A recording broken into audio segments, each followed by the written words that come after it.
A nossa bancada tem hoje o advogado e ex-deputado federal por São Paulo, Ayrton Soares, e o historiador e professor da Universidade Federal de São Carlos, Marco Antônio Villa. E nós queremos saber também a sua opinião. Mande o seu comentário ou pergunta através dos endereços do Jornal da Cultura na internet.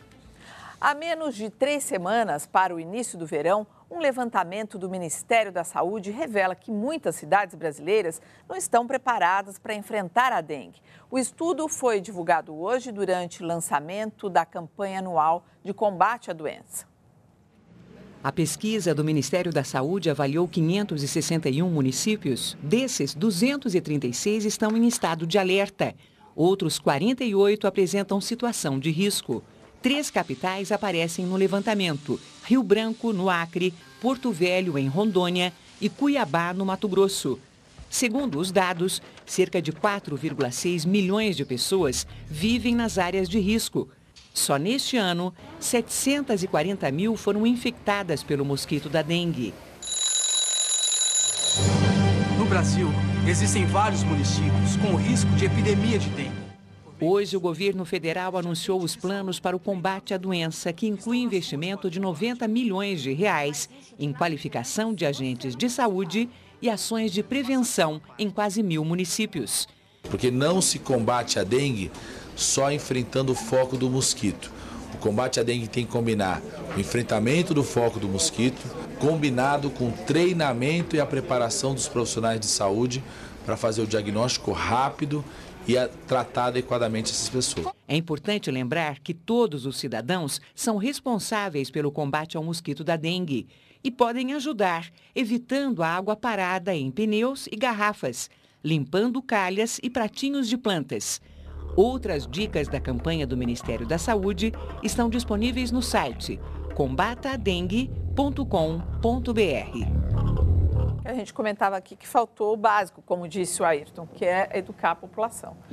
Que é uma ponta importante, né? Bota no currículo escolar. É a dengue hoje, o que é amanhã? É outro tipo de doença? Bota no currículo. Faz as crianças aprenderem, que elas levam para casa isso. Verdade. Organizações internacionais e a oposição colocam sob suspeita as eleições legislativas na Rússia, vencidas pelo partido governista, e denunciam fraudes e irregularidades. A secretária de Estado americana Hillary Clinton pediu investigações. Ela vai discutir as eleições russas com observadores internacionais na Lituânia. Os resultados parciais apontam vitória do partido Rússia Unida, do premier Vladimir Putin e do presidente Dmitry Medvedev, que perde apoio, mas ainda mantém a maioria no parlamento, com 238 vagas. A oposição diz ter provas de que houve fraude. O presidente Medvedev negou falsificação de votos, mas prometeu investigar. Já o premier Putin chamou a eleição de justa, honesta e democrática. Revoltada, a população foi às ruas protestar. Esse partido Rússia Unida, que é do Putin, vai ter dificuldade para governar. A maioria absoluta que tinha não tem mais. Então, agora, qualquer mudança constitucional, por exemplo, ou a leis importantes para a gestão do Estado, vai precisar buscar fazer uma composição com outros partidos. Isso é saudável, porque a democracia parte do pressuposto da alternância e do diálogo e tal.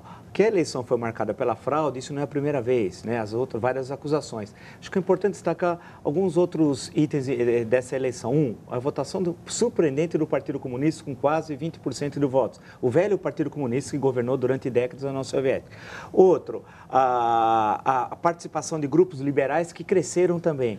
E a necessidade de negociação. Agora cabe, e as denúncias que ocorreram na Rússia, ser resolvida pelos russos. Qualquer forma de intervenção estrangeira, mesmo no discurso, isso acaba fortalecendo o ultranacionalismo russo e não ajuda nada a caminhada longa que a Rússia terá para a democracia. A presença da secretária de Estado. Esse é o equívoco que ela comete.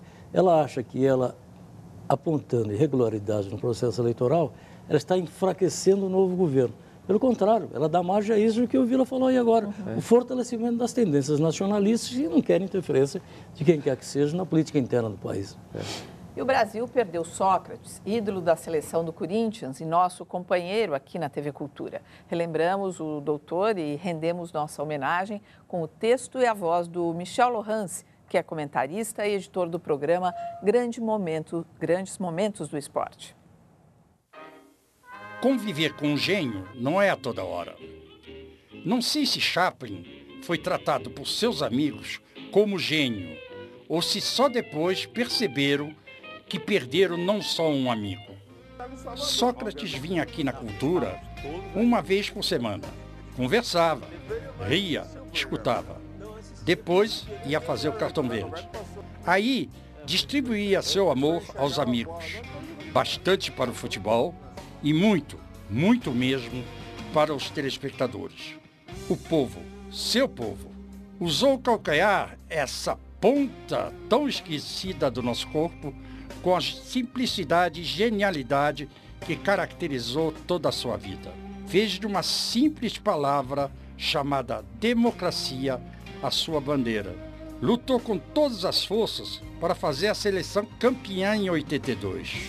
Não sei, mas a sensação que me fica, depois dessa comoção provocada por sua morte, é a de que convivemos com um gênio que uniu o futebol à cultura do seu país.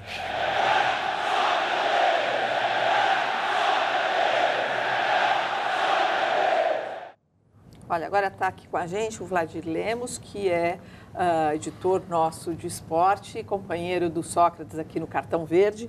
E você sabe que ontem, quando eu vi a notícia e ao longo do dia, né, você vai digerindo aquela... Eu fiquei pensando, gente, como é que vão ser as terças-feiras quando o Sócrates não vai estar mais aqui? Porque aqui é todo um estúdio só, vocês vão aí ver pelas imagens, que o nosso Jornal aqui da Cultura é junto com o Cartão Verde. E o Sócrates chegava ali, todo mundo aqui é testemunha. Ele ia cumprimentando toda a equipe técnica, um por um. Não é? Não estou fazendo demagogia, não, era isso. Conquistava todo mundo, tá aí a nossa proximidade bem mostrada. É. E a cadeira que a gente não vai ter o Magrão para sentar amanhã. Nem sei como eu vou fazer, viu, Poli? Te confesso. Mas tem uma coisa muito bacana da gente dizer, que não só essa convivência com o gênio que o Michel colocou aí no texto, mas o fato de que a gente ter dado para o Sócrates voz, que o Sócrates era o tipo de cara que tinha que ter voz. Né? É. Ele tinha que estar num veículo que nem a televisão, que fala para tanta gente. E como a TV Cultura, onde ele tinha liberdade, né, para se expressar. E ele sabia muito disso, porque ele tinha uma relação com o programa que era de ternura, eu vou chegar a dizer. Ele tratava aquilo, muitas vezes, quando ele passou pela primeira internação, por exemplo, foi difícil convencer o Magrão a ficar em casa, porque ele queria, de todo jeito, cumprir o compromisso aqui que tinha com a gente às terças-feiras. A gente teve bons momentos com ele aqui, não foi, Vila?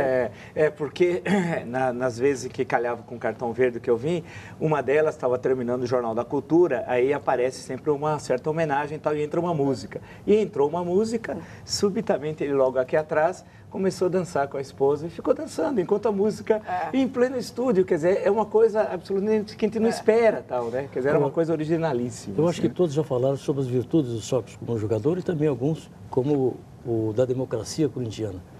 Mas ele conseguiu fazer com que o povo pensasse que história é essa de democracia. Não é porque não havia democracia no país. Uma palavra dele, foi a maneira mais eficiente, né? Mais eficiente para conscientizar o povo. Olha, precisa lutar por democracia no Corinthians e fora do Corinthians. E acho que tem uma outra coisa muito bacana, que eu acho que a gente pode encontrar facilmente um jogador que seja craque e não seja inteligente. Agora, você encontrar um jogador inteligente que não seja craque é difícil. E acho que o Sócrates era o maior expoente dessa junção, sabe, da inteligência com a capacidade técnica de lidar com a bola. Sócrates brasileiro Sampaio de Souza Vieira de Oliveira era um jogador diferenciado, uma pessoa diferenciada, como a gente está falando aqui. Inteligente, lúcido, contestador, de dentro e fora do campo. Participou até mesmo do comício histórico das Diretas Já, na Praça da Sé, em 1984. Não vai para a Itália se acontecer o quê, Sócrates? Caso a emenda Dantas de Oliveira passe na Câmara dos Deputados e no Senado, eu não vou embora do meu país! Repita aqui, doutor, repita aqui. Se a emenda for aprovada, você não vou embora do nosso país! Conheci a miséria e a pobreza não por mim, não pela minha vida, mas pelas pessoas com as quais eu convivi no esporte. Então, isso me deu uma visão social muito mais interessante do que se eu tivesse me mantido no meu nível social, que não teria nenhum acesso a isso. O que você tem a dizer contra o futebol? Contra o futebol, nada. Tenho de dizer muito contra quem dirige o futebol no Brasil, em particular. Eu acho que a liberdade de exercício profissional é o primeiro passo para qualquer indivíduo em qualquer lugar do mundo. O jogador de futebol continua sendo um escravo nesse aspecto. Mas nós estamos tratando o nosso torcedor da forma mais animal possível. Ele não tem nenhum serviço de alta qualidade. Então ele é agredido o tempo todo e até por isso a violência impera nos nossos estádios e também em torno dele. É muito raro eu assistir um jogo que eu gosto. Muito difícil. Porque na verdade não é futebol. Futebol na concepção que eu tenho, que eu fui criado. Porque hoje depende muito mais do aspecto físico do que da técnica. Não, o sonho não pode ser afastado. A gente vive de sonhos, a gente vive de fantasias que tornam a nossa vida muito mais alegre, muito menos rude. Ficar longe disso é algo que não dá nem para explicar, sabe? Dá um vazio tão grande que fica difícil a gente falar. Vazio a gente vai sentir amanhã aqui. E para um cara que costuma levar a vida a sério como eu, Poli, eu confesso para você que foi um grande ensinamento ter vivido do lado de Sócrates, porque eu já comentei isso com o Vila aqui, ele sabia viver realmente, ele sabia não programar a vida e sabia fazer a vida dar certo dessa maneira dele, por incrível que pareça. E contestador, eu vou contar uma história para vocês, ele não detestava esse papo de roteiro, de script, de programa. Uma vez eu lembro de estar conversando com ele e falar: Sócrates, vamos fazer assim, assado, é para o programa. Aí ele parou e falou assim: Vladir, vamos fazer um desse programa. Me interessa mais do que esse papo que você está querendo me convencer. Amanhã vai ser estranho. Ele chegava aqui nessa porta. Olha que pra gente, né, que é só vizinho de estúdio dele aqui, né, junto. Para você, então, vai ser muito esquisito. Essa é a verdade. Aquela faixa, vinha, dava um beijo na mulher dele, saía andando assim. E a gente brincava tanto com aquela bendita faixa, o Vitor Bini, aquela faixa vai fazer uma falta que eu nem imagino, viu? Bom, Vladir, muito obrigada pela sua presença aqui. A gente segue o nosso Jornal da Cultura. Veja a seguir: ministra da Itália chora na apresentação de medidas duras contra a crise. E mais, a primeira reportagem da série sobre violência contra a mulher.